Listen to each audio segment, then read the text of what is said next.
కరీంనగర్ నుంచి శబరిమలై వరకు పాదయాత్రగా వెళ్లి అయ్యప్ప స్వామిని దర్శించుకుని వచ్చిన పడాల సంతోష్ కుమార్ స్వామి ఇంట్లో కేరళ మాలిక పురుషోత్తముల శాంతికి శ్రీ నంబూద్రి మురళీ గురుస్వామి స్వహస్తాలతో పడిపూజ గురుస్వామి యాగంట్ల అనిల్ నిర్వహించినట్లు చెప్పారు.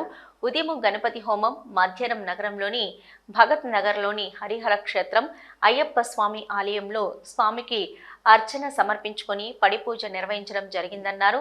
1400 కిలోమీటర్ల దూరం పాదయాత్రగా వెళ్లి రావడం అనేది ఎంతో అభినందనీయమని కొనియాడారు. అత్యంత భక్తితో ముందుకు సాగితే ముక్తి లభిస్తుందన్నారు. దేవుని ఆశీస్సులతో పాదయాత్రగా వెళ్లి అయ్యప్పను దర్శించుకొని ముక్తి పొందిన గురుస్వామి గడప నాగరాజు ఆశీస్సులు తీసుకోవడం ఆనందనీయమని ఈ కార్యక్రమంలో అనేక మంది స్వాములు అన్నారు.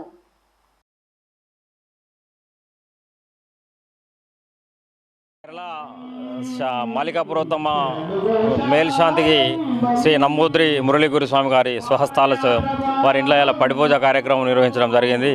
ఈరోజు ఉదయం గణపతి హోమము, అదేవిధంగా మధ్యాహ్నం కరీంనగర్ భగత్ నగర్ హరిహర క్షేత్రం అయ్యప్ప స్వామి వారికి అర్చన చేయించుకొని ఇప్పుడు పడిపూజ కార్యక్రమము పాదయాత్ర స్వాములతోని గడప నాగరాజు గురుస్వామి ఆధ్వర్యంలో ఇక్కడ వారి సొంత ఇంట్లో చేపట్టడం జరిగింది.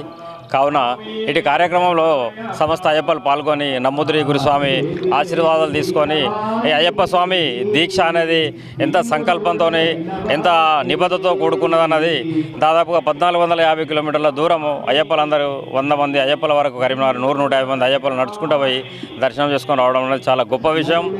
ఇటు ఈ దీక్షను ప్రజలందరూ ఒక స్ఫూర్తిగా తీసుకొని అందరూ సుఖ సంతోషాలతో ఉండడానికి పలు రకాల దీక్షలు చేపడుతూ ఏ దీక్షనైనా మనకు పనికొచ్చే విధంగా ఉండాలని తెలియడం కోసమే ఈ దీక్షా నియమాలు.